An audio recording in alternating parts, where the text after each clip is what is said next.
Bapak Ibu yang saya hormati, puji syukur pada hari ini bisa berkumpul di ruangan ini di SMP Negeri 1 Belimbing untuk mengikuti seminar budaya positif dalam rangka aksi nyata modul 1.4 pendidikan calon guru penggerak Ibu Ramina Sarjana Pendidikan calon guru penggerak angkatan 4 di SMP Negeri 1 Belimbing Kabupaten Melawi.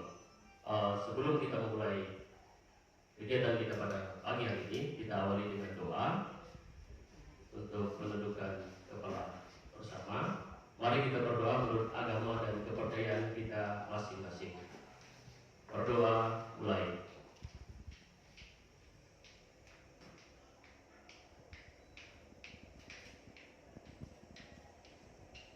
Selesai. Baik, pertama saya akan yang terhormat kepada pembina SMP Negeri 1 Belimbing Ibu Hajah Lilis Minarsi FM.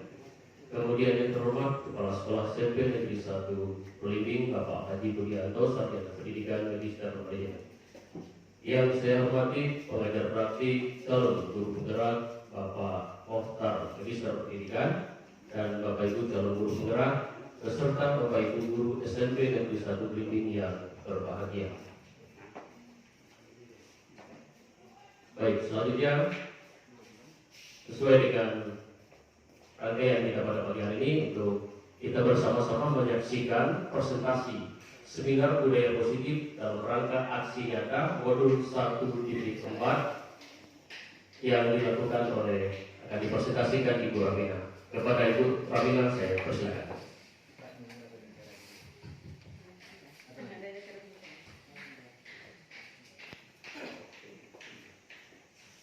Bismillahirrahmanirrahim. Assalamualaikum warahmatullahi wabarakatuh. Selamat pagi dan salam sejahtera untuk kita semua. Rabbi shrah li sadri wa yassir li amri wahlul 'uqdatam min lisani yafqahu qawli. Allahumma sholli ala sayyidina Muhammad wa ala ali sayyidina Muhammad. Yang terhormat pengawas pembina SMP Negeri 1 Belimbing Ibu Hajah Lilis Minarsi SPD MPD, yang terhormat Kepala SMP Negeri 1 Belimbing Bapak Haji Budianto SPD MM, yang saya hormati pengajar praktik calon guru penggerak Bapak Mohtar SPD MPD, beserta rekan-rekan guru dan tamu undangan yang alhamdulillah hari ini sudah berkenan hadir memenuhi undangan saya dalam rangka seminar aksi nyata saya, yang mana kegiatan guru penggerak ini sudah berjalan memenuhi satu modul, yang mana modul 1 ini terdiri dari 4 modul yang hari ini saya presentasikan sebagai aksi nyata saya berbagi kepada Bapak Ibu semua. Alhamdulillah kita panjatkan puji dan syukur kehadirat Allah Subhanahu wa Ta'ala, yang mana pada hari ini kita dapat berkumpul bersama-sama di ruangan SMP Negeri 1 Belimbing ini. Mudah-mudahan kegiatan hari ini berjalan dengan lancar dan Allah berikan ridhonya untuk kita semua. Bapak Ibu yang saya hormati, sekali lagi saya ucapkan terima kasih sudah berkenan hadir memenuhi undangan saya pada hari ini, yang mana kegiatan ini adalah bentuk aksi nyata saya menyampaikan apa yang sudah saya lakukan di kegiatan pendidikan calon guru penggerak yang sudah berjalan dari bulan Oktober sampai Desember, yang insya Allah sampai bulan Agustus nanti selama 9 bulan Bapak Ibu. Dalam proses pendidikan selama 9 bulan ini, agar proses-proses pengimplementasi apa yang sudah dilakukan di sekolah hari ini akan saya bagikan kepada teman-teman semua di sini. Bapak Ibu yang saya hormati, baiklah kita mulai saja untuk saya presentasikan. Yang pertama, salam dan bahagia Bapak Bapak Ibu untuk kita semua. Ini Bapak Ibu, saya perkenalkan dulu ya. Saya adalah CGP Angkatan 4 ya, Kabupaten Melawi. Ini adalah sesi Angkatan 4 di seluruh Indonesia. Pendidikan calon guru penggerak sudah berjalan. Saat ini sudah dibuka Angkatan 6 Bapak Ibu ya. Untuk Melawi yang keduanya dibuka lagi insya Allah Angkatan 7. Ini saya perkenalkan Bapak Ibu, proses pendidikan calon guru penggerak itu ada pengajar praktiknya Bapak Ibu. Ini dia Pak Muhtar, silakan berdiri Pak Muhtar. Ini beliau adalah yang mendampingi saya. Insya Allah selama 9 bulan beliau yang mendampingi saya dalam saya menjalankan proses pendidikan ini Bapak Ibu. Yang kedua Bapak Ibu, fasilitator itu Ibu Ambar Widiani Tias SPD MPD ya. Beliau artinya sebagai fasilitator ketika kami menjalani pertemuan melalui daring dalam mempelajari konsep-konsep apa saja di dalam pendidikan guru penggerak ini beliaulah ya. Ibu beliau ya, Ibu Ambar, beliau adalah seorang pengawas dari Pati, Jawa Timur Bapak Ibu. Oke, selanjutnya Bapak Ibu, hari ini saya akan memaparkan budaya positif ini ada 4 modul Bapak Ibu. Yang pertama kita mulai dengan dasar-dasar pendidikan Ki Hajar Dewantara. Tentu Bapak Ibu sudah tidak asing dengan nama beliau ya. Kita saksikan sama-sama Bapak Ibu. Di sini ada video pendidikan zaman kolonial Belanda Bapak Ibu.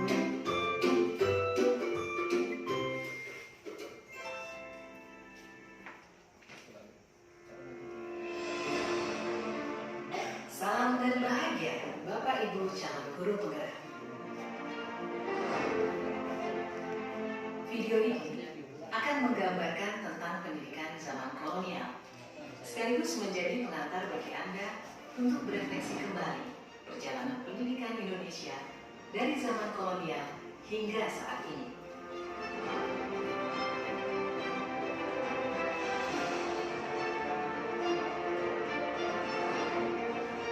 Tahukah Anda, pada tahun 1854, beberapa bupati menginisiasi pendirian sekolah-sekolah kabupaten, tetapi hanya untuk mendidik calon-calon pegawai.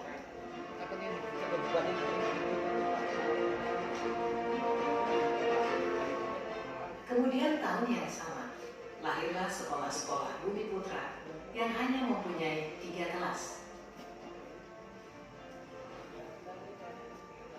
Rakyat hanya diberikan pengajaran membaca, menulis, dan berhitung seperlunya, dan hanya mendidik orang-orang pembantu dalam mendukung usaha dagang mereka.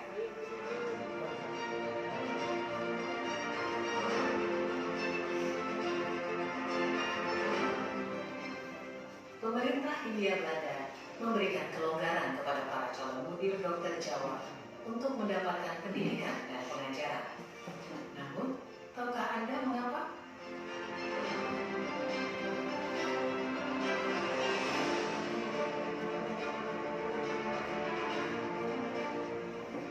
Pada tahun 1920, lahirlah cita-cita baru yang memimpikan perubahan radikal dalam pendidikan dan pengajaran.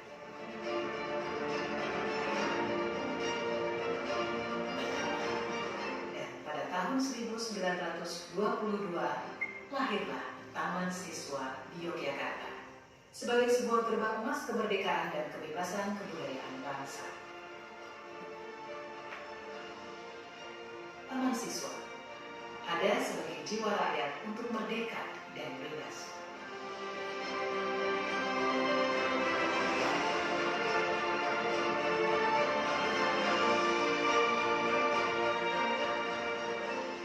Lalu, apakah kita sudah merdeka?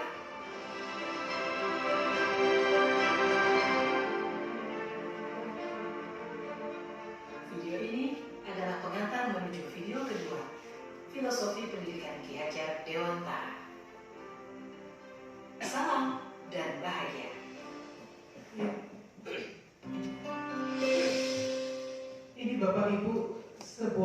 video pengantar tentang Ki Hajar Dewantara.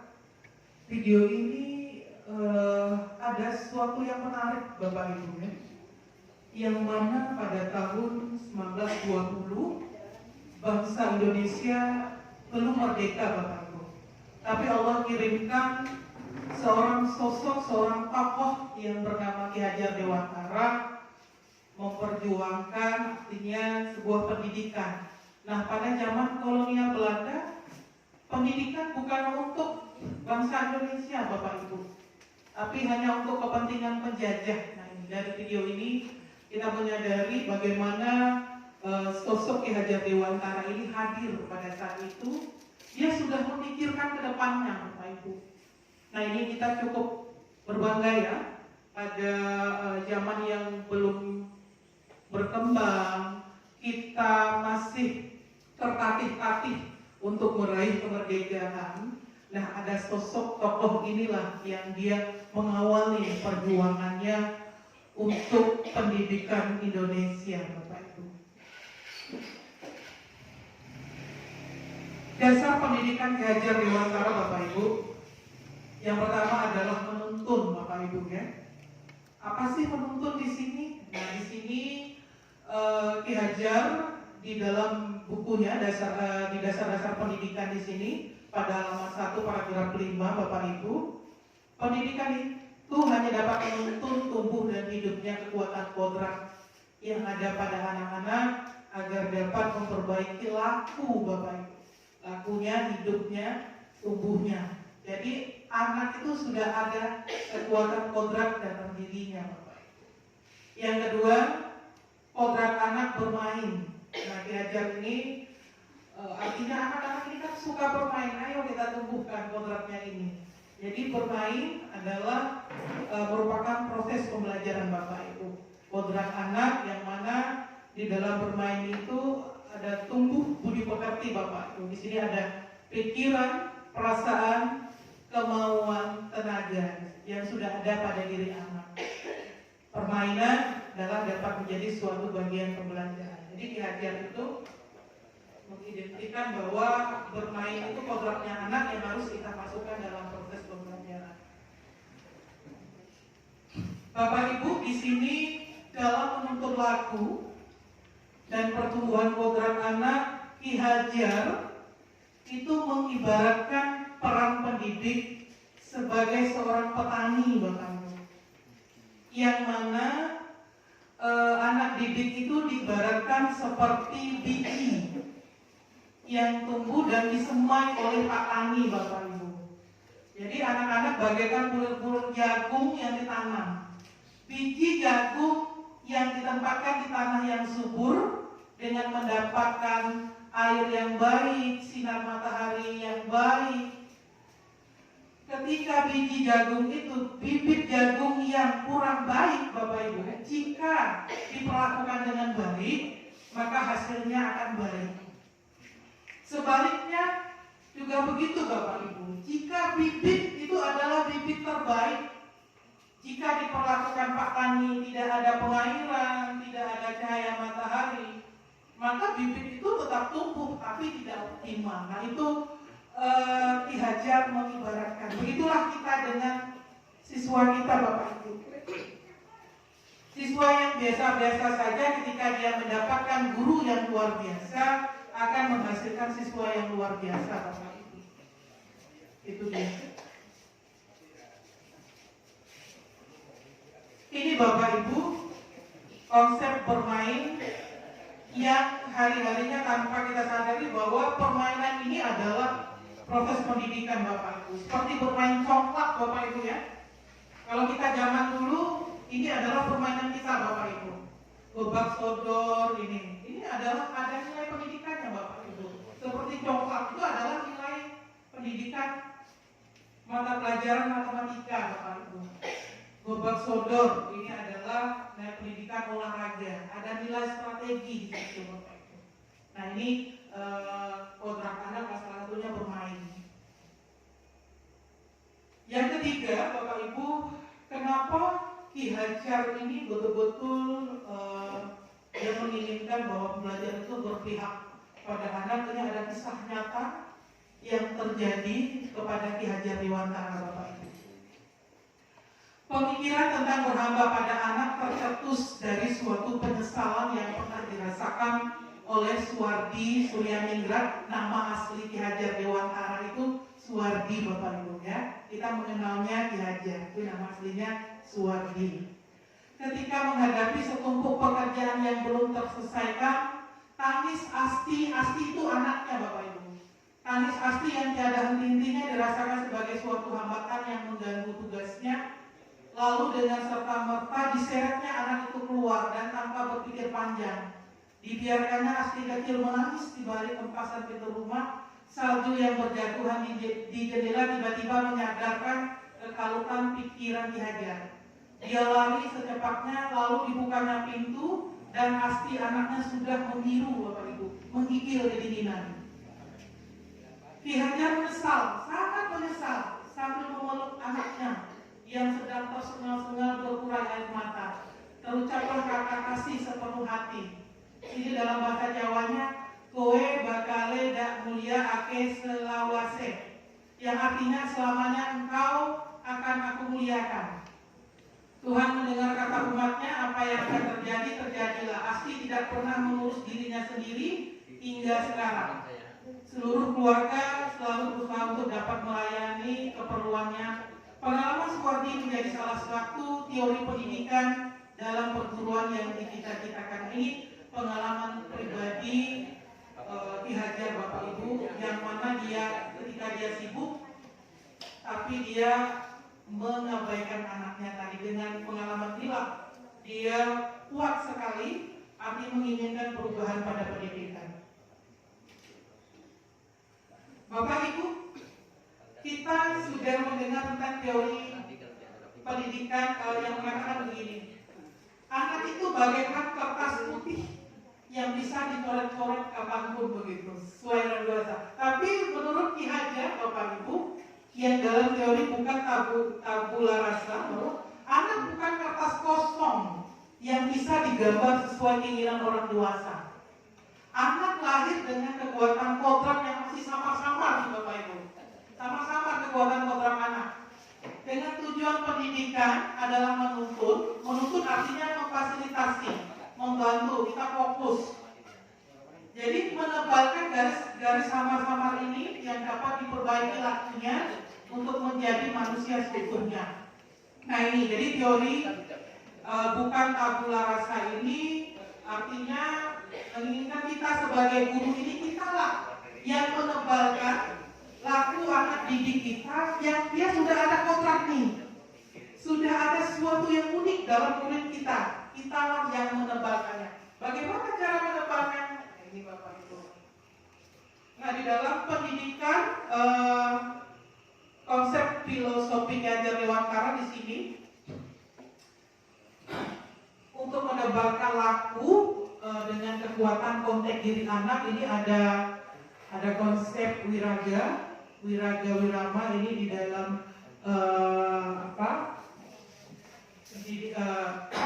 teori bukan tabula rasa. Yang pertama adalah pada tingkat PAUD, Bapak Ibu. Nah di tingkat PAUD ini sudah ada eksplorasi pengalaman, Bapak Ibu.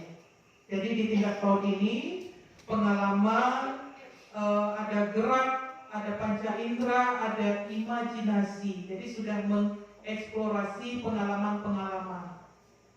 Yang kedua adalah tahap tingkat SD, Bapak Ibu. Ini sudah ada pengenalan riset, sudah ada pembelajaran sistem proyek, sudah dikenalkan kepada siswa, Bapak Ibu, untuk menguasai berteks ya. Jadi kita tahu pembelajaran sekarang kalau di bahasa Indonesia itu kita mengenal tentang berbasis teks, Bapak Ibu, bacaan-bacaan, kita menggalakkan literasi, Bapak Ibu. Nah di sini konsep untuk menguatkan laku anak di SD saja sudah mengenal riset proyek dengan durasi pendek 1 minggu menggunakan sistem berkelompok.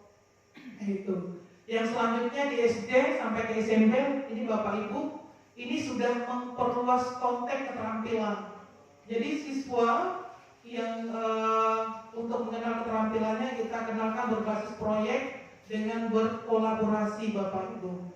Risetnya semakin bertambah panjang dari dengan yang SD kelas bawah. Nah ini tahapnya Bapak Ibu, tahap menebak laku tadi. Terus yang selanjutnya, tingkat selanjutnya SMP dan tingkat ke SMA, tentu ini sudah berorientasi ke depan Bapak Ibu. Tingkatannya lebih mandiri lagi, menjadi pelajar yang mandiri. Lanjutlah kita ke profil pelajar Pancasila seperti apa nantinya. Ini tahapan kita sebagai guru bagaimana menebalkan laku siswa tadi untuk menjadi pelajar yang seutuhnya. Bapak Ibu, ini adalah implementasi saya di sekolah, di kelas, tentang pemikiran Ki Hajar Dewantara Bapak Ibu. Ki Hajar Dewantara ini menginginkan kita fokus kepada murid kita, murid Bapak Ibu. Jadi bagaimana ketika murid itu kan unik Bapak Ibu. Jadi uniknya ini, murid itu tidak sama. Anak kembar saja berbeda Bapak Ibu. Jadi kita tidak bisa memperlakukan semua murid itu sama. Dia ada keunikan masing-masing Bapak Ibu. Nah di sini saya mau mencoba mengimplementasikan pemikiran Ki Hajar Dewantara ini dengan pembelajaran terpusat kepada murid. Apa yang diinginkan murid? Mereka ingin, artinya kita dekat dengan dia, kita menyayangi dia dengan santun, menuntun, dengan bahasa yang lemah lembut. Kalau istilah Ki Hajar Dewantara itu berhamba kepada anak, tapi bukan kita berhamba betul. Ini suatu konsep yang sangat mendalam Bapak Ibu, berhamba pada anak itu. Jadi Ki Hajar itu menginginkan fokuslah kepada anak. Ayo kita gali apa yang ada pada diri anak. Nah ini saya mencoba memberikan pembelajaran di dalam kelas dengan sistem kelompok. Kita dekati anak, kita bimbing Bapak Ibu. Nah ini ada video ketika saya membimbing anak. Ketika siswa belajar membuat cerpen, mereka menginginkan saya dekat dengan mereka, membimbing mereka, menuntun.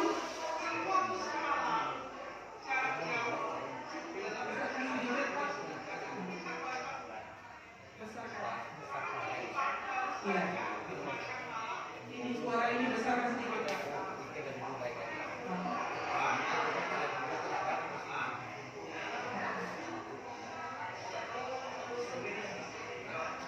Nah itu Bapak Ibu, saya sudah mengimplementasikan pemikiran Ki Hajar Dewantara. Jadi mari kita sama-sama pemikiran Ki Hajar Dewantara ini kita terapkan murid dan murid Bapak Ibu. Lanjut Bapak Ibu, tadi adalah modul 1.1 pemikiran Ki Hajar Dewantara. Sekarang adalah modul 1.2 nilai dan peran guru penggerak Bapak Ibu. Ini Bapak Ibu, pembentukan nilai diri. Suka atau tidak, di luar kelebihan dan kelemahan, baik atau tidak karakternya, guru sudah terlanjur dipandang sebagai orang yang dapat diteladani di tengah masyarakat kita. Guru sesungguhnya memiliki kesempatan untuk menjadi teladan bagi muridnya. Ini pilihannya adalah Bapak Ibu, ini saya beri garis merah Bapak Ibu, saya beri warna merah, bahasanya begitu mendalam Bapak Ibu. Pilihannya adalah memanfaatkan kesempatan itu dengan sengaja atau membiarkan lewat begitu saja dan tidak melakukan apa-apa. Menjadi teladan harus diusahakan secara sadar. Jadi kata-kata ini begitu bermakna Bapak Ibu. Jadi kalau kita ingin menjadi teladan bagi murid, pilihannya memanfaatkan kesempatan itu dengan sengaja atau membiarkan kesempatan itu lewat begitu saja. Tentu tidak kan Bapak Ibu? Tentu tidak melewatkannya begitu saja. Menjadi teladan harus dengan sadar dari kita. Ini Bapak Ibu,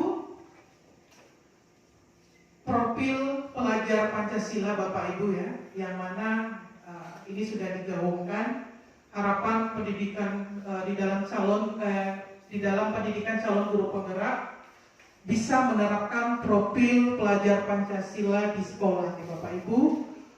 Ada 6 profil pelajar Pancasila Bapak Ibu. Yang pertama adalah beriman, bertakwa kepada Tuhan Yang Maha Esa dan berakhlak mulia. Tentu harapan kita adalah siswa, murid kita berakhlak, beragama, akhlak pribadi, akhlak kepada manusia, akhlak kepada alam tentunya Bapak Ibu, akhlak bernegara. Tentu kita tidak mau siswa kita merusak alam, merusak agamanya, merusak akhlak pribadinya. Yang kedua, profil pelajar mengenal dan menghargai budaya. Ini konteks Ki Hajar Dewantara ya. Budaya adalah masuk hal yang tidak bisa dipisahkan dari dunia pendidikan Bapak Ibu. Nah ini budaya. Yang kedua adalah komunikasi dan interaksi antar budaya, refleksi dan tanggung jawab terhadap pengalaman kebinekaan, berkeadilan sosial Bapak Ibu. Tentu kita berharap siswa kita ada jiwanya berkebinekaan global. Yang tiga, gotong royong. Tentu ini sesuai dengan titah bangsa kita ini, identitas bangsa kita ini adalah gotong royong Bapak Ibu. Nah ini harus kita tanamkan kepada siswa kita, yang mana gotong royong adalah kolaborasi dan kepedulian sesama. Nah di dunia digital ini tentu kepedulian dan gotong royong ini sangat kita harapkan sekali kepada siswa kita. Yang selanjutnya adalah Bapak Ibu kreatif menghasilkan gagasan yang orisinal Bapak Ibu. Artinya siswa punya ide dan gagasan dari dirinya sendiri Bapak Ibu. Siswa yang kreatif sesuai dengan perkembangan zaman teknologi saat ini. Harapan terbesar kita adalah di profil pelajar Pancasila ini, siswa menghasilkan karya yang betul-betul orisinal dari dirinya, memiliki keluasan berpikir dalam mencari alternatif dan solusi permasalahan. Selanjutnya adalah bernalar kritis Bapak Ibu. Tentu di dalam pembelajaran di kelas kita sudah biasa mengajak siswa untuk bernalar kritis, memperoleh dan memproses informasi dan gagasan, menganalisa, mengevaluasi penalaran, merefleksi dan mengevaluasi pemikiran sendiri. Jadi sekarang kan siswa banyak lebih andal dari gurunya Bapak Ibu ya, karena gadget yang sudah merambah ke dunia pendidikan kita, baik dunia orang dewasa maupun dunia anak-anak ya, yang sudah tidak asing lagi. Banyak sekali manfaat positifnya sebenarnya ya dari dunia gadget. Nah, bernalar kritis ini adalah salah satu profil pelajar Pancasila yang memang harus kita hadirkan di dalam siswa kita. Yang terakhir di profil pelajar Pancasila ini adalah mandiri Bapak Ibu. Berarti siswa yang pemahaman diri dan situasi regulasi diri. Siswa yang mandiri, dia termotivasi, tergugah untuk belajar dari dalam hatinya Bapak Ibu. Nah itu ada 6 profil pelajar Pancasila yang memang harus kita wujudkan di kelas kita Bapak Ibu. Selanjutnya Bapak Ibu, nilai dan peran guru penggerak ini tidak hanya sekedar nilai dan peran guru penggerak Bapak Ibu, tapi semua guru Bapak Ibu. Apa saja sih nilai dan peran guru Bapak Ibu? Yang pertama adalah nilai mandiri Bapak Ibu. Guru itu wajib memiliki nilai mandiri. Itu artinya termotivasi dalam dirinya untuk bergerak dan tergerak. Artinya begini, guru tidak lagi untuk memajukan dirinya, tidak harus disuruh Bapak Ibu. Jadi guru tergerak mencari informasi sebanyak-banyaknya. Dia bergerak untuk mengembangkan dirinya. Seperti contoh, ikut pelatihan, tidak lagi harus disuruh, tidak harus ada pelatihan baru mengembangkan diri. guru mencari betul-betul. Sekarang ada yang namanya di portal Kemendikbud itu, Kemendikbud meluncurkan program guru berbagi, guru belajar dan guru berbagi. Di situ banyak sekali Bapak Ibu pengembangan diri untuk guru. Jadi tanpa disuruh-suruh, guru mencari sendiri untuk pengembangan diri. Nah, itu konsep nilai guru menjadi seorang yang mandiri. Yang kedua, reflektif Bapak Ibu. Reflektif ini artinya guru mengambil pengalaman-pengalaman di sekitarnya menjadi suatu pembelajaran, baik pengalaman dari gurunya sendiri maupun pengalaman dari siswa-siswinya. Yang ketiga adalah nilai kolaboratif Bapak Ibu, artinya guru bisa berkolaborasi dengan siapapun, artinya dengan dunia luar, dengan stakeholder yang ada, tidak hanya sekedar dengan rekan sejawat, tapi bisa dengan komite, dengan dunia luar seperti dunia usaha. Jadi dengan adanya kolaboratif ini, guru bisa berkembang dengan bantuan orang lain. Itu dia. Inovatif tentu Bapak Ibu, ini harus hadir di dalam diri kita. Guru yang inovasi artinya mendapatkan suatu hal-hal yang baru yang tepat guna di dalam pembelajaran. Berpihak pada murid, nah ini dia. Sesuai dengan konsep Ki Hajar Dewantara, kita dengan murid kita ini fokus kepada murid dan murid. Itu dia. Apa keinginan murid?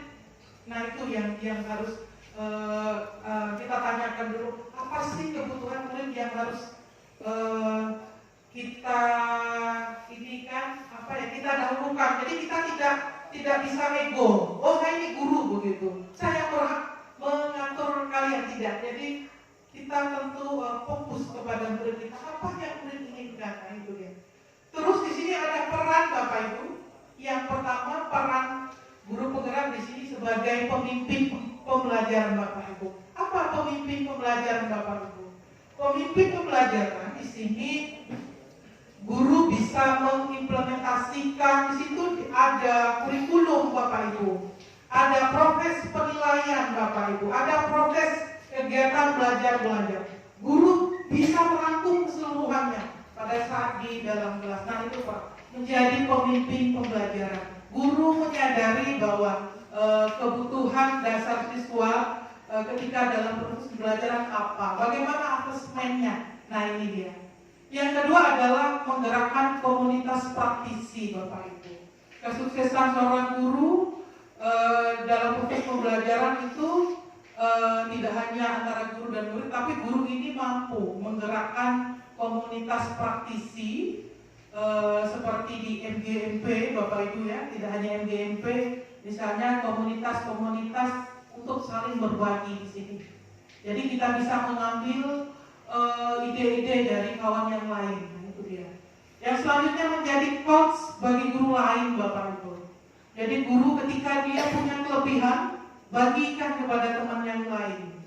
Contoh misalnya Bapak Ibu guru di SMP Negeri 1 Belimbing ini ada yang memang ahli di bidang membuat video pembelajaran seperti Pak Haryanto, Pak Haji, Pak Handi.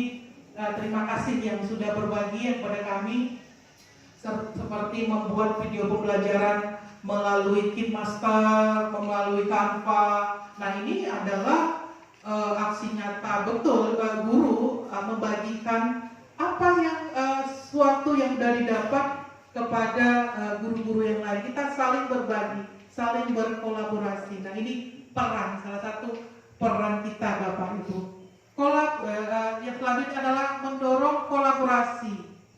Artinya saling berkaitan tadi, mendorong kolaborasi.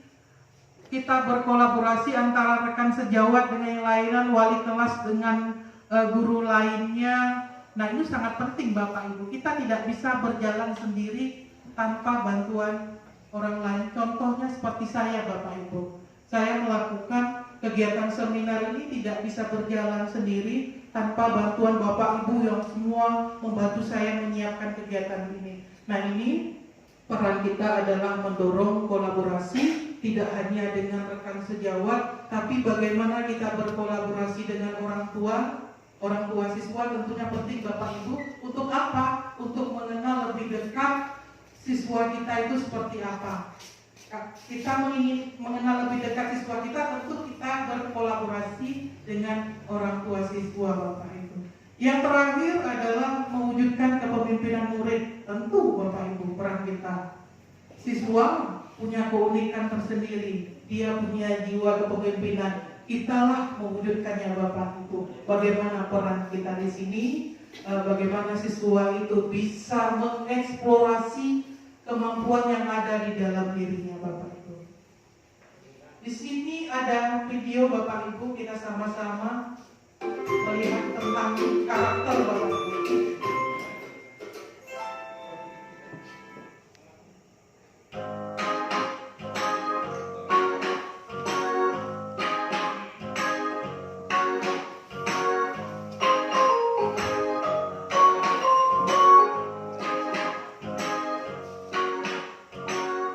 Halo Bapak Ibu calon guru penggerak.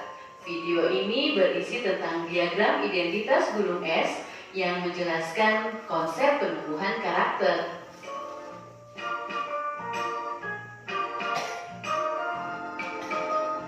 Fenomena gunung es di lautan dapat menggambarkan bahwa apa yang terlihat di permukaan tidak dapat menunjukkan sebesar apa yang tersembunyi di bawah permukaan laut.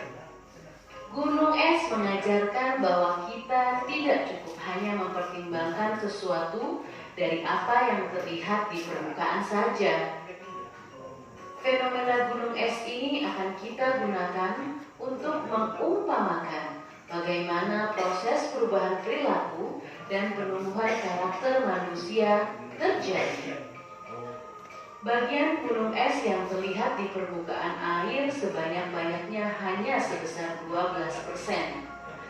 Bagian itu adalah bagian karakter yang dapat terlihat oleh orang lain dan disadari oleh diri sendiri. Sisanya sebesar 88% berada di bawah sadar, berada di dalam diri masing-masing orang. Perlu usaha tersendiri untuk melihatnya, apalagi mengubahnya.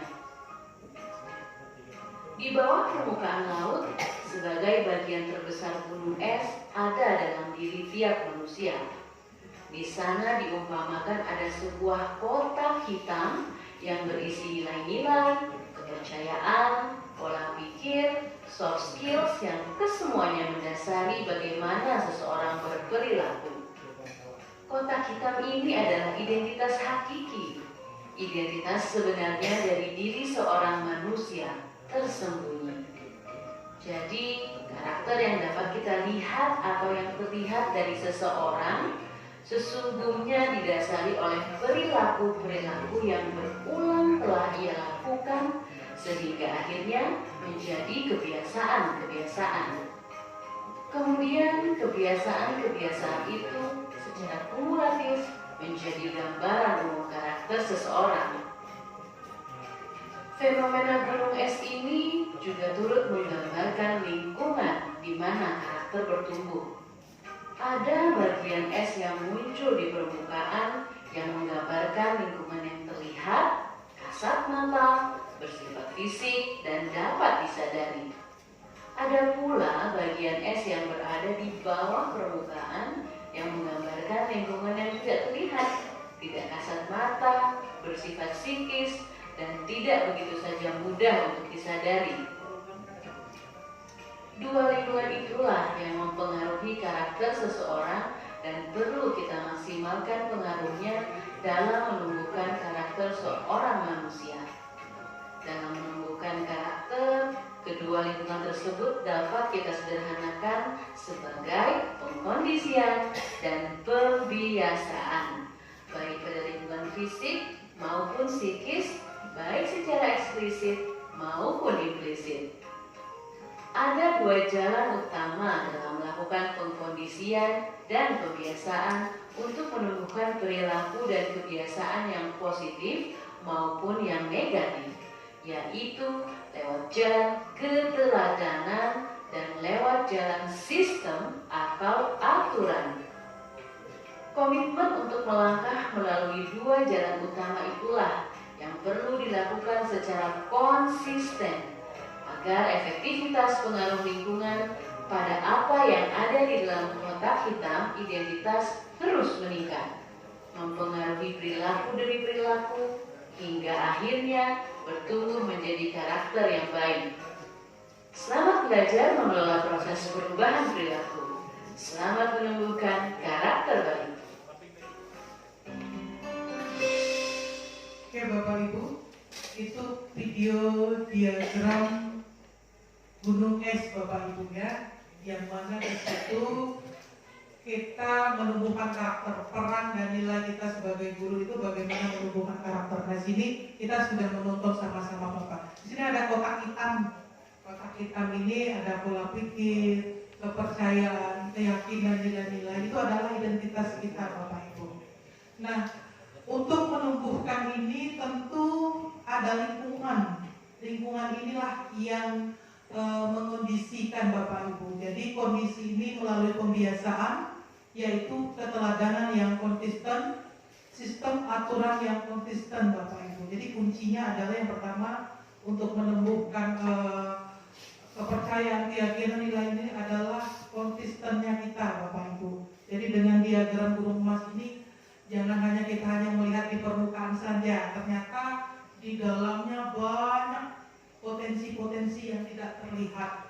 Nah, peran dan nilai kita sebagai guru inilah Bapak Ibu bagaimana menebalkan kepada murid kita. Jadi lingkungan, keteladanan yang konsisten, dan sistem aturan yang konsisten yang membuat identitas ini bisa menebal Bapak Ibu. Ya, itu dia.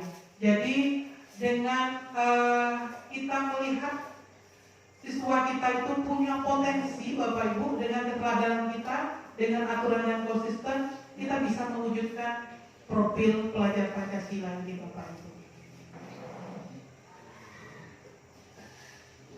Ini Longkin, ya, seorang ahli menyatakan bahwa guru dengan karakter baik akan mengajarkan murid mereka tentang bagaimana keputusan dibuat melalui proses pertimbangan moral.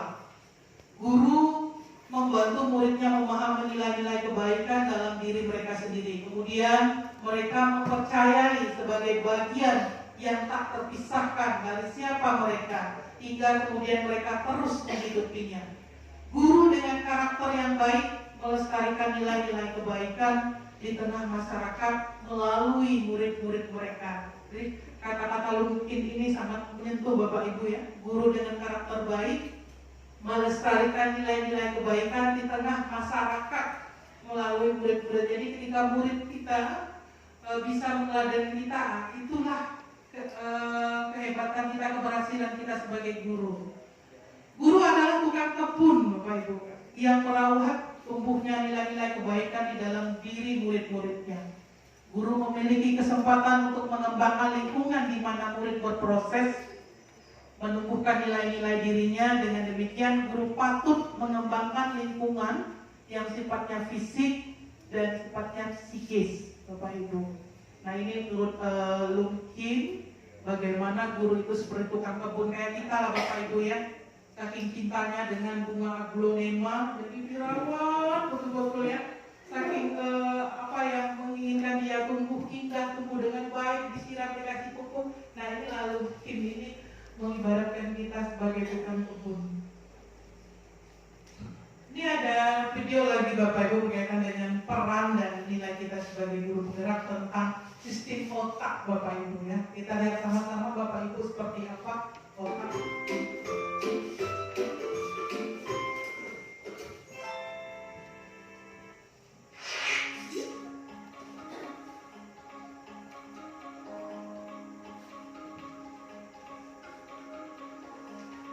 Halo Bapak Ibu calon guru penggerak, apakah Anda tahu bahwa ada dua sistem berpikir pada manusia, yaitu sistem berpikir cepat dan lambat.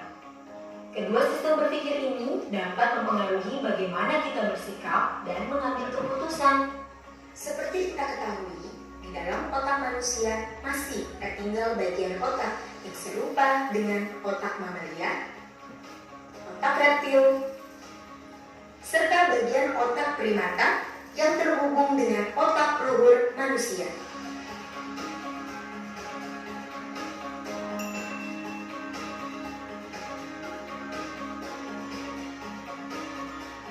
Daniel Kahneman dalam bukunya Thinking Fast and Slow 2011 menyatakan, sistem satu yaitu sistem berpikir cepat yang dikelola oleh kerja otak reptil dan otak mamalia.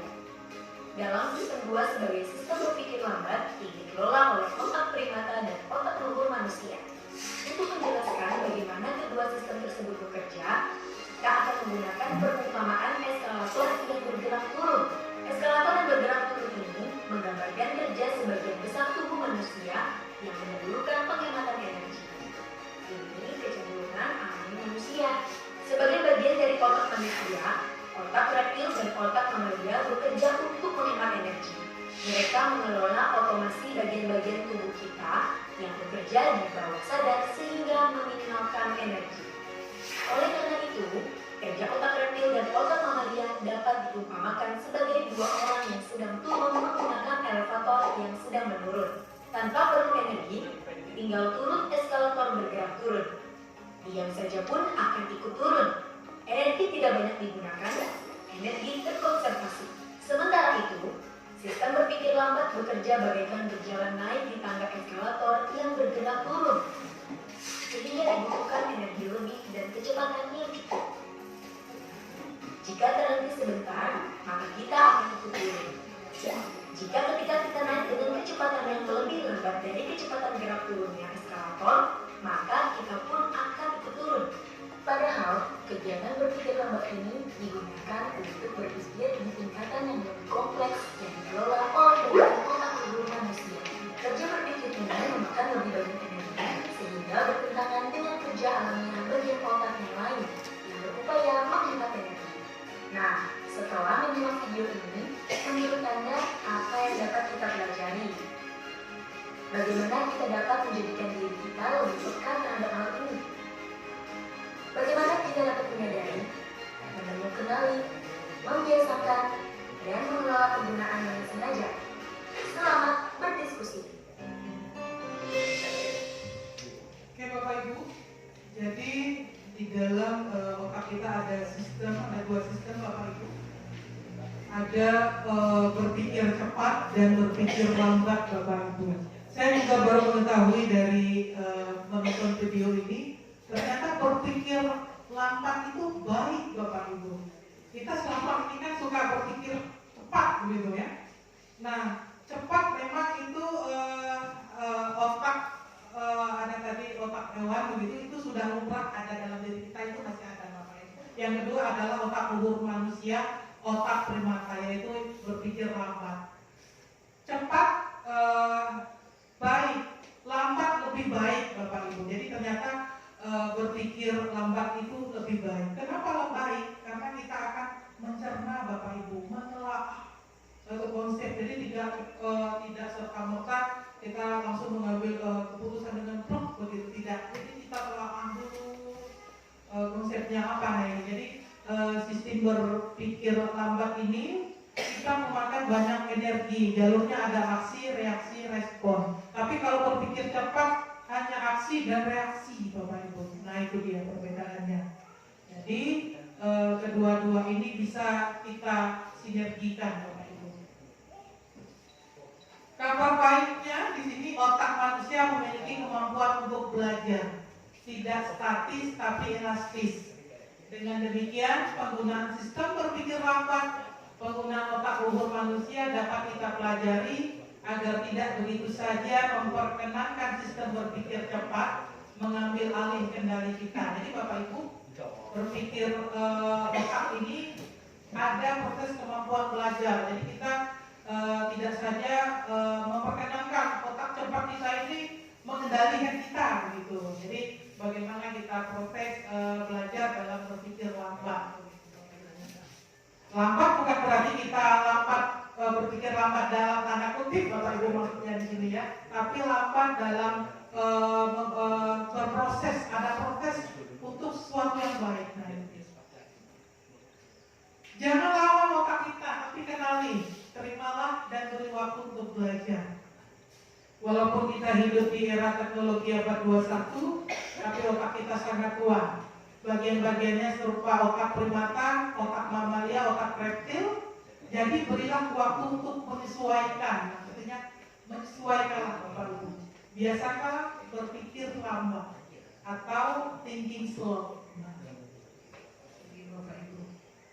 Nah, dari peran dan nilai saya sebagai guru Bapak Ibu, saya mengimplementasikan nilai ya, peran saya yaitu nilai inovatif, peran berpihak pada murid Bapak Ibu. Berpihak pada murid itu artinya saya melakukan apa yang diperlukan siswa, diperlukan murid. Saya melakukan refleksi dengan siswa saya. Ada siswa saya yang mengatakan begini, ketika saya sekarang menginginkan pembelajaran apa sih? Ketika saya masuk di kelas 9 nih Bapak Ibu, mereka berkata begini, Bu, sekolah kita kan ada bantuan pemerintah berupa tablet. Bu, kita belajar tablet lah begitu. Saya tersenyum sekali dengan kata-kata siswa, itu keinginan hati siswa yang paling dalam Bapak Ibu. Nah, dengan ini, dengan adanya bantuan pemerintah ini saya manfaatkan Bapak Ibu. Saya ajak siswa belajar menggunakan IT berupa tablet. Ternyata memang banyak siswa kita yang baru melihat Bapak Ibu, baru melihat tablet, bagaimana cara menghidupkannya, begitu gini sekali Bapak Ibu. Nah, inilah peran kita berpihak kepada murid ini. Kita harus tahu betul apa sih keinginan siswa begitu. Ayo kita sama-sama wujudkan dengan fasilitas sekolah yang sudah ada ini. Nah, ini salah satunya Bapak Ibu. Implementasi saya di kelas, tablet kami di SMP Negeri 1 Blimbing ini berjumlah 110 tablet. Ini saya manfaatkan betul-betul untuk siswa. Saya ajak siswa, ayo kita belajar sama-sama, kita berselancar dengan adanya fasilitas sekolah. Kebetulan di ruang ini juga sudah ada WiFi, makanya siswa belajar dengan pada saat ini adalah pembelajaran tentang cerpen Bapak Ibu. Jadi kami sama-sama melihat seperti apa contoh cerpen di tablet ini. Nah, ini ada video singkat ketika siswa belajar menggunakan tablet Bapak Ibu. Mereka dengan senang sekali ya, walaupun masih terbata-bata mereka ini. Tapi harus ada Google Chrome dan seperti itu. Saya betul-betul membimbing dari nol Bapak Ibu ini siswa. Ada memang siswa yang memang ahli Bapak Ibu, dia langsung langsung bisa. Nah, ini implementasi saya. Ini tanggapan siswa. Kita kasih Pak. Pembelajaran menggunakan berbasis IT dan menggunakan fasilitas sekolah tablet menjadi kami lebih semangat dalam pembelajaran. Ini keinginan siswa Bapak Ibu yang memang betul dari hati mereka yang paling dalam. Ada sesuatu yang mereka inginkan. Jadi sudah saatnya kita memperhatikan memang murid fokus kepada mereka, apa kebutuhan mereka Bapak Ibu. Itulah peran dan nilai kita sebagai guru Bapak Ibu. Selanjutnya Bapak Ibu, modul 1.3 visi guru penggerak Bapak Ibu. Ini saya sudah menuangkan visi saya Bapak Ibu. Terwujudnya murid yang memiliki karakter profil pelajar Pancasila melalui proses pembelajaran yang merdeka. Visi ini tercetus Bapak Ibu ketika saya sudah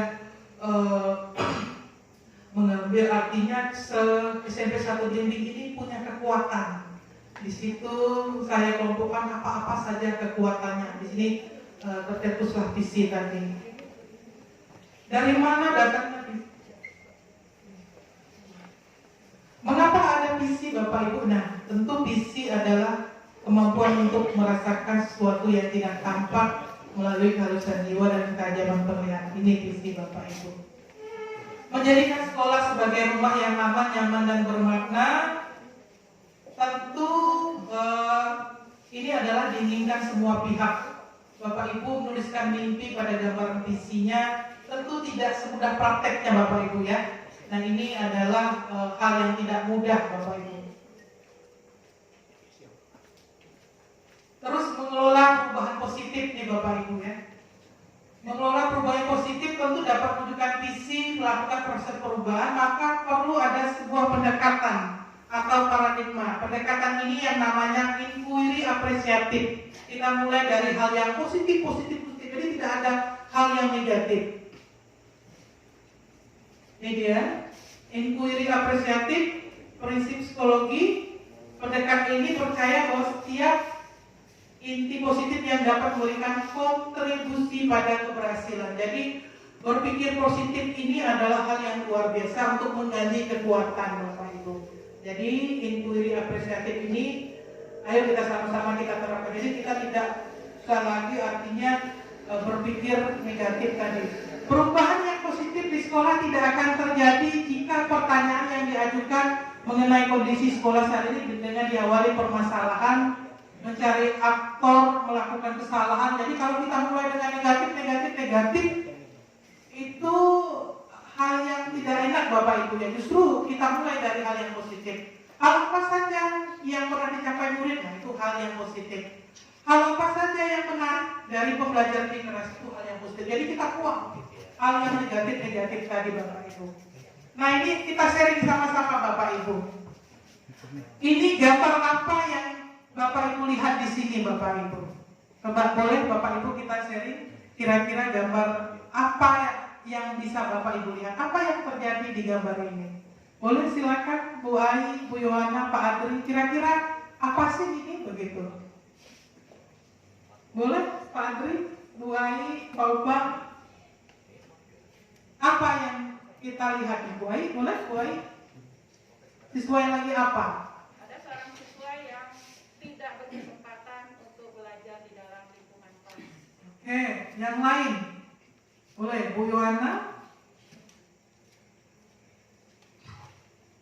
Ini Bu Ai mengatakan ini ada seorang siswa yang tidak berkesempatan belajar di kelas. Pak Adri? Kita sharing sama-sama nih Bapak Ibu. Ini gambar apa kira-kira? Apa yang kita lihat? Boleh Pak Adri? Silakan. Tidak apa-apa. Kita ingin menerapkan inquiry apresiatif Bapak Ibu. Kita melihat di sini kan ada siswa nih, di dalam ada murid yang sedang belajar Bapak Ibu. Kalau kita berpikiran yang tidak positif, tentu kita akan mengambil ini pendidikan yang tidak adil, tidak merata, siswa yang tidak punya kesempatan. Coba kita ambil sisi positifnya Bapak Ibu. Berarti siswa ini dia melihat misalnya pembelajaran yang di dalam kelas begitu menarik, dia tertarik melihat misalnya seperti itu. Itu ketika kita mengambil hal yang positif Bapak Ibu. Jadi suatu hal yang di sekolah itu jangan hal-hal yang negatif kita gaungkan, tapi hal yang positif dulu. Itulah sebuah paradigma inquiry apresiatif. Lanjut Bapak Ibu, paradigma inquiry apresiatif itu dia ada istilah bagja Bapak Ibu. Nih, bagja itu ada 1, 2, 3, 4, 5 tahap. Buat pertanyaan, ambil pelajaran, gali mimpi, jabarkan rencana, dan atur eksekusi Bapak Ibu. Seperti apa tahap bagja? Ini Bapak Ibu, pertanyaan menentukan arah penyelidikan. Ambil pelajaran, apa pelajarannya yang sudah dialami atau ada seorang guru yang memang sudah berhasil menerapkannya. Terus gali mimpi, kita mimpi sebanyak-banyaknya Bapak Ibu. Deskripsikan apa yang akan kita wujudkan. Rencana kita, tindakan konkret, atur eksekusi. Dengan siapa kita berperan Bapak Ibu. Nah ini implementasi saya Bapak Ibu, aksi nyata saya yang sudah saya lakukan menggunakan tabel bagja Bapak Ibu sesuai dengan visi saya Bapak Ibu. Saya mengangkat bagaimana cara meningkatkan keberanian anak dalam berpendapat sesuai dengan mata pelajaran basic saya yaitu bahasa Indonesia. Bagja ini saya mulai dengan buat pertanyaan, eksekusinya tahap ini langsung kepada murid Bapak Ibu. Memberikan motivasi tentang manfaat berani menyampaikan pendapat. Terus tahap yang kedua, saya berkolaborasi dengan guru yang sudah berhasil menumbuhkan keberanian murid dalam berpendapat. Di sini saya anggap adalah guru BK yaitu Pak Wendelinus yang sudah berhasil ketika mereka berhadapan dengan Pak Wende, mereka enak saja mengungkapkan dengan berbagai hal pendapat terkurang. Nah, saya berkolaborasi dengan Pak Wende di sini. Ada fotonya bagaimana Pak Wende menerapkan ini. Nah, ini alur bakja, kapan bakja, inquiry apresiatif yang sudah saya lakukan Bapak Ibu. Alur yang ketiga, meyakinkan kepada murid bahwa berani berpendapat akan membuka pengetahuan yang masih tertutup dan melakukan komunikasi multi arah, banyak arah kepada siswa, sehingga siswa tidak lagi hanya terdiam begitu, tidak melakukan sesuatu. Yang selanjutnya adalah membuat catatan khusus Bapak Ibu apa yang akan dicapai. Nah itu.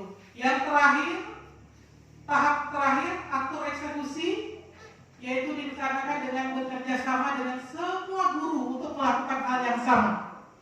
Jadi saya ajak, ayo kita sama-sama melakukan hal ini. Nah itu hal positif yang saya lakukan di tahapan baca Bapak Ibu. Tahapan baca berarti ada 5 tadi tahap Bapak Ibu ya. Nah yang terakhir Bapak Ibu ini adalah budaya positif Bapak Ibu. Nah di sini ada 6 eksplorasi konsep yang akan saya sampaikan: perubahan paradigma, arti disiplin, keyakinan kelas, hukuman dan penghargaan, kebutuhan dasar manusia, posisi kontrol, dan segitiga restitusi.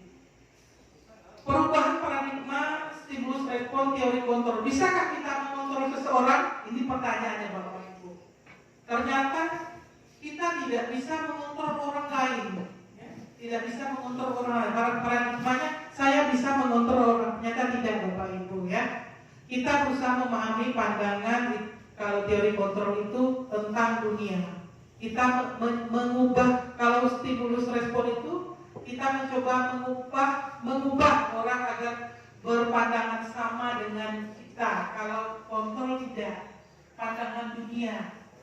Semua perilaku memiliki tujuan. Kalau respon itu semua buruk dilihat sebagai suatu kesalahan. Nah itu tentang teori kontrol tadi Bapak Ibu. Terus memaksakan pada saat bujukan gagal. Kalau teori kontrol, kolaborasi Bapak Ibu, menciptakan pilihan-pilihan baru. Jadi kolaborasi itu sangat penting. Yang terakhir, kalau stimulus respon itu model berpikir menang kalah. Tapi kalau teori kontrol menang. Nah itu berpikir positif ya Bapak Ibu. Jadi tidak ada lagi berpikir negatif, itu dia. Makna disiplin tentu kita sudah memahami itu. Namun dalam budaya kita disiplin telah berubah Bapak Ibu. Disiplin itu sesuatu dilakukan seseorang pada orang lain untuk mendapatkan kepatuhan. Kecenderungan umum adalah menghubungkan kata disiplin dengan ketidaknyamanan, bukan dengan apa yang kita hargai atau mencapai tujuan yang mulia. Nah ini dalam budaya kita disiplin untuk mendapatkan kepatuhan. Karena kalau dalam budaya disiplin itu tidak. Bagaimana mencapai tujuan mulia dari hati, itu dia Bapak Ibu. Teori motivasi ada 3 Bapak Ibu. Perilaku manusia, untuk menghindari ketidaknyamanan, untuk mendapatkan imbalan, menghargai diri sendiri. Yang terpenting adalah bagaimana menghargai diri sendiri menjadi insan yang sesuai dengan harapan kita. Nah itu Bapak Ibu. Jadi teori motivasi ini, hal yang paling baik adalah yang nomor 3. Itu Bapak Ibu. Jadi motivasi kita ada 3. Menghindari ketidaknyamanan, itu eksternal. Mendapatkan imbalan, motivasi eksternal. Yang ketiga adalah motivasi internal Bapak Ibu. Tujuan disiplin positif itu yang nomor 3 dari dalam diri kita. Saya akan menjadi orang yang seperti apa bila saya melakukannya, itu dia. Terus keyakinan kelas Bapak Ibu. Ini sesuatu yang baru ya Bapak Ibu. Apa sih keyakinan kelas? Kenapa tidak peraturan saja? Mengapa kita memakai helm? Mengapa kita menerapkan 3M? Begitu kan? Mengapa kita memiliki peraturan harus datang tepat waktu? Nah ini ternyata Bapak Ibu, keyakinan itu lebih menggerakkan seseorang daripada mengikuti peraturan Bapak Ibu. Nih contoh Bapak Ibu, peraturan. Selalu kembalikan buku ke tempatnya, itu peraturan Bapak Ibu. Tapi keyakinan itu adalah nilai kebajikan. Kalau dia bertanggung jawab Bapak Ibu, dia dengan sadar akan dirinya mengembalikan buku itu tanpa diperintah. Nah itu perbedaan peraturan dengan keyakinan kelas Bapak Ibu. Dilarang mengganggu orang lain. Keyakinan itu adalah nilai kebajikan yang dituju Bapak Ibu. Menghormati orang lain dan diri sendiri. Dilarang melakukan kelas. Keyakinan kelasnya adalah keselamatan menghormati orang lain. Nah ini, mengapa harus keyakinan? Mengapa tidak peraturan? Karena keyakinan itu lebih enak kita menjalankannya karena kita yakin itu adalah dari hati. Kalau peraturan itu biasanya dengan suatu paksaan. Bapak Ibu, ini implementasi saya membuat keyakinan kelas di kelas Bapak Ibu. Yang pertama, guru menyampaikan tujuan membuat keyakinan kelas. Terus siswa menulis ide kelas impian. Apa yang mereka impikan? Mereka tulis dengan hati nuraninya, tulis. Setelah mereka tulis, mereka tempelkan kelas impian itu. Apa sih yang saya impikan? Jadilah di situ. Setelah itu guru dengan siswa merangkum peraturan-peraturan yang dibuat menjadi sebuah nilai kebajikan atau keyakinan kelas menjadi inti peraturan itu Bapak Ibu. Nah ini yang sudah saya terapkan di kelas selama 2 fase. Jadilah dia Bapak Ibu kesepakatan kelas 7C, hadir tepat waktu, berpakaian rapi, menjaga kebersihan kelas, berkata dan bersikap sopan pada guru, mengikuti pembelajaran dengan tertib. Ketika keyakinan kelas ini harus kata positif Bapak Ibu, tidak boleh misalnya ada kata tidaknya. Misalnya ada siswa mengatakan tidak boleh membuang sampah sembarangan. Kita buang saja kata tidaknya, kita gunakan kata-kata positif Bapak Ibu, tidak menggunakan kata-kata negatif. Begitu Bapak Ibu ya. Jadi ini implementasi saya di kelas 7C Bapak Ibu sudah jadi. Ketika sudah jadi Bapak Ibu, lanjut lagi kesepakatan kelasnya. Pertemuan kedua, pendalaman keyakinan kelas ini dilakukan pada saat awal semester. Kemarin awal minggu awal semester saya masuk di kelas. Saya dua kali pertemuan. Yang pertama membuat keyakinan kelas, yang kedua adalah pendalaman keyakinan kelas. Itu ada tabel T, tabel Y Bapak Ibu. Tabel T itu artinya siswa membuat tampak seperti dan tidak tampak seperti. Dari keyakinan kelas yang sudah dibuat tadi, kita perdalam lagi. Contoh, menjaga kebersihan. Tampak seperti melaksanakan piket, tidak tampak seperti tidak piket. Nah itu maksudnya. Jadi siswa membuat tampak seperti dan tidak tampak seperti. Nah itu tabel T Bapak Ibu. Memungut sampah, tampak seperti memungut sampah, tidak tampak seperti tidak menjaga kebersihan. Nah itu tabel T. Terus siswa mempresentasikan, siswa menuliskan tabel Y. Tabel Y itu siswa menuliskan apa yang ingin mereka dengar, lihat dan lakukan dalam tabel Y. Apa yang ingin mereka lihat?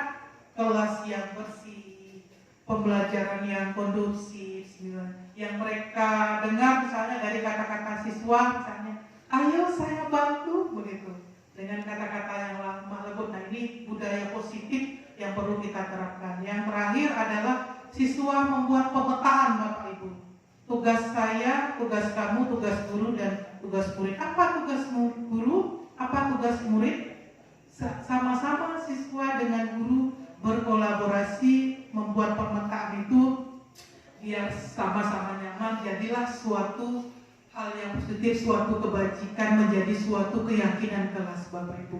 Dengan suatu keyakinan, siswa akan langsung muncul dari hati nuraninya melaksanakan peraturan itu Bapak Ibu. Beda dengan peraturan yang secara dipaksa. Kalau peraturan itu hanya satu arah Bapak Ibu, misalnya diberikan sekolah, ini peraturan satu arah saja. Tapi kalau keyakinan kelas tidak, 2 arah. Antara siswa dengan guru dengan siswa membuat kesepakatan. Jadi sama-sama itu berpihak pada murid namanya. Dihukum oleh penghargaan Bapak Ibu. Nah ini ini ya, ada 1, 2, 3, 4, 5. Apa sih maksud dihukum oleh penghargaan ini Bapak Ibu?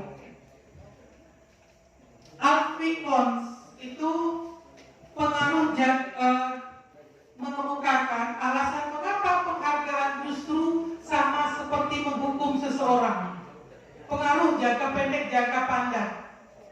Penghargaan berlaku mendapatkan seseorang melakukan sesuatu dalam jangka waktu pendek. Jika kita dapat penghargaan melakukan sesuatu yang baik, maka selain kita senantiasa berharap mendapat penghargaan tersebut lagi, kita pun menjadi tidak menyadari tindakan baik yang kita lakukan. Makanya penghargaan jadi tidak baik.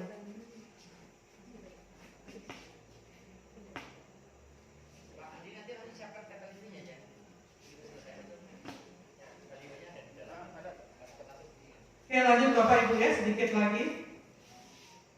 Ini penghargaan menghukum mereka tidak mendapatkan penghargaan. Perbedaan hukuman dan konsekuensi Bapak Ibu. Konsekuensi sesuatu yang harus terjadi, kalau hukuman sesuatu yang menyakitkan harus terjadi.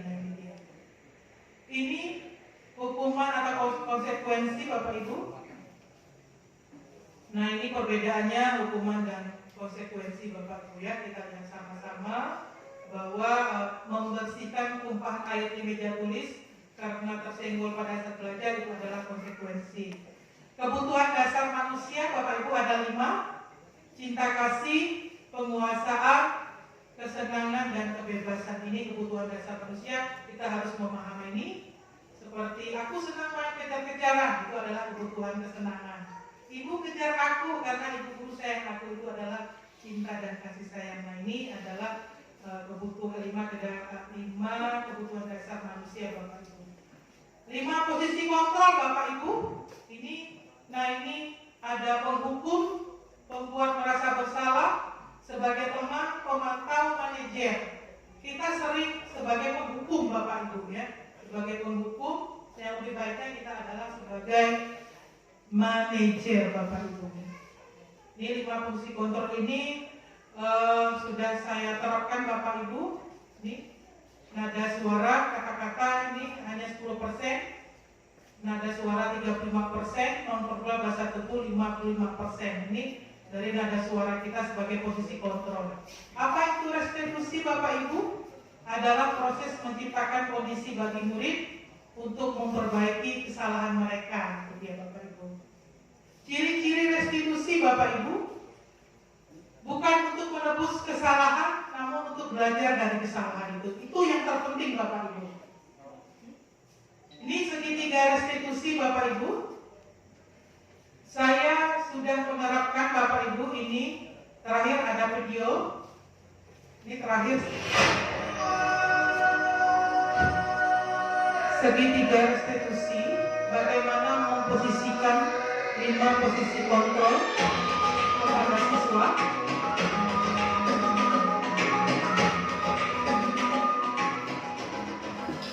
Ini segitiga restitusi Bapak Ibu, siswa yang datang terlambat. Jadi saya memposisikan diri sebagai teman ya Bapak Ibu. Nah, dengan sopan, siswa ternyata membutuhkan kasih sayang Bapak Ibu. Dengan santun, saya optimis hasilnya baik nih.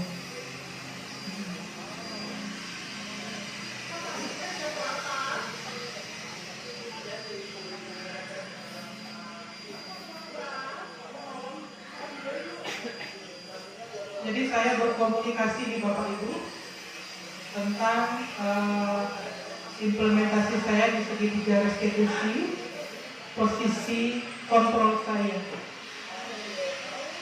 Iya.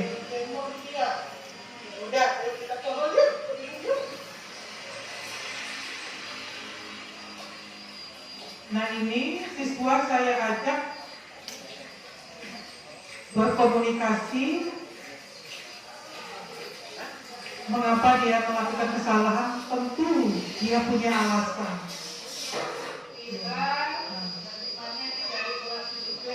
Ini posisi kontrol saya sebagai pemantau Bapak Ibu. Pemantau kehadiran siswa yang terlambat akan saya pantau. Ini 5 posisi kontrol. Sekarang bagaimana untuk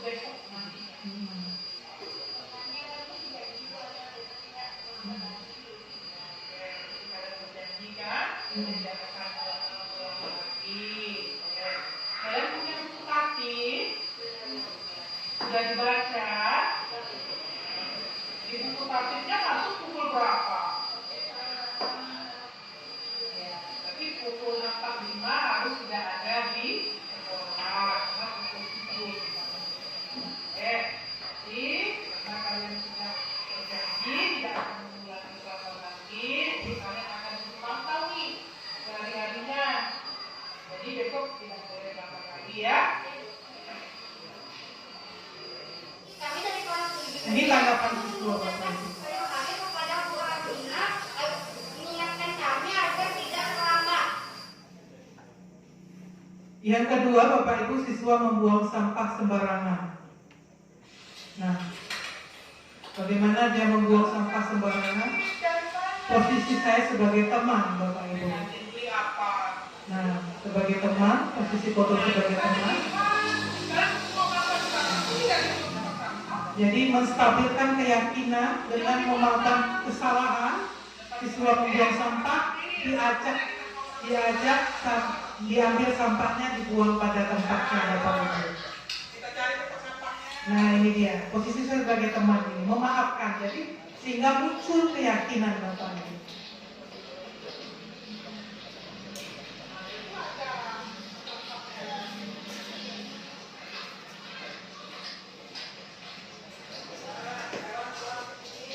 Oke Bapak Ibu ya. Jadi itulah Bapak Ibu hasil presentasi saya dalam seminar aksi nyata seminar budaya positif. Mudah-mudahan apa yang saya sampaikan dapat bermanfaat untuk kita semua. Saya akhiri, assalamualaikum warahmatullahi wabarakatuh.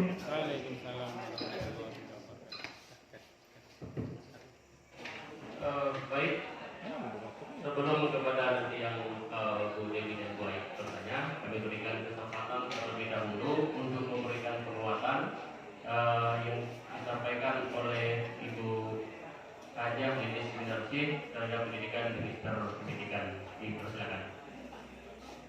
Baik, terima kasih. Bapak Ibu sekalian, beserta forum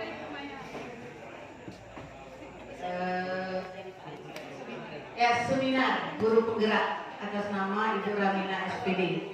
Bapak Ibu semua, kita beri aplaus dulu untuk Ibu Ramina SPD.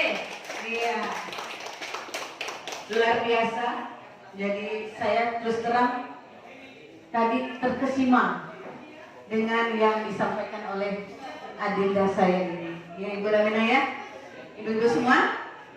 Kalau saya lihat tadi dari awal sampai selesai tadi, saya sepertinya mau pensiun saja lah besok. Kenapa? Terus terang rasanya jauh tertinggal dengan ibu-ibu, bapak ibu guru penggerak ini, Bapak Ibu ya. Sekali lagi tepuk tangan aplaus untuk semua guru penggerak. Iya. Iya Bapak Ibu, baik. Saya di sini dalam kapasitas saya selaku pengawas pembina pada SMP Negeri 1 Belimbing ini memberikan sedikit penguatan untuk hasil kegiatan atau aksi nyata dari kegiatan guru penggerak ini oleh adinda saya Ramina SPD. Selanjutnya saya akan berikan kesempatan kepada dua orang. Tadi sudah mengajukan Bu Ai dan Ibu Dewi. Pertanyaan kita ada satu sesi. Baik, saya berikan kesempatan kepada Bu Ai terlebih dahulu.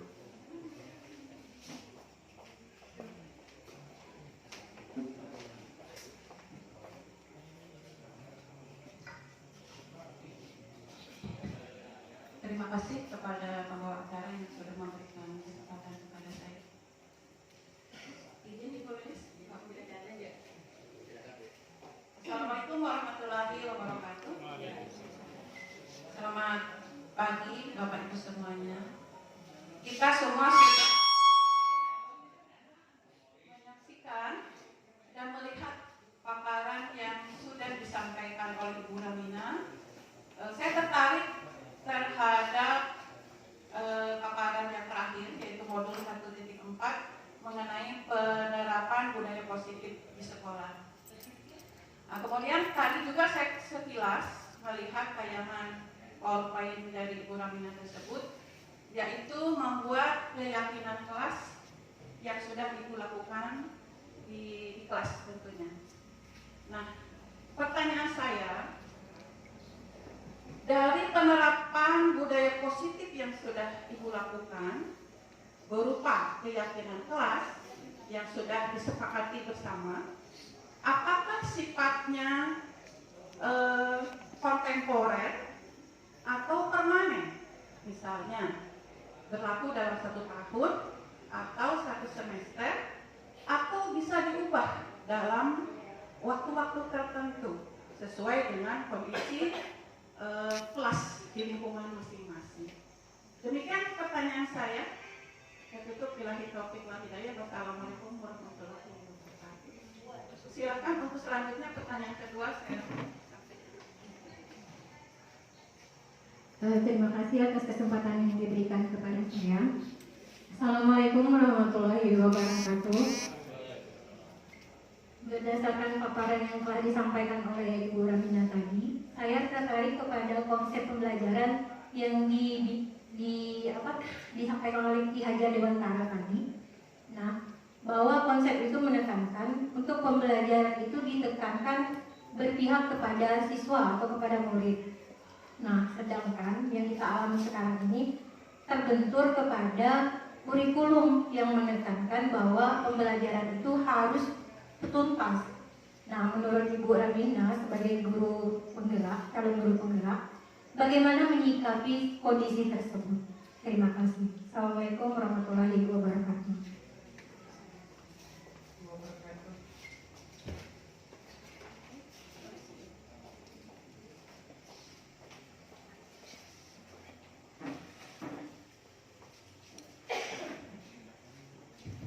Ya, saya pikir langsung dijawab oleh Ibu Ramina. Terima kasih. Baik, terima kasih kepada moderator.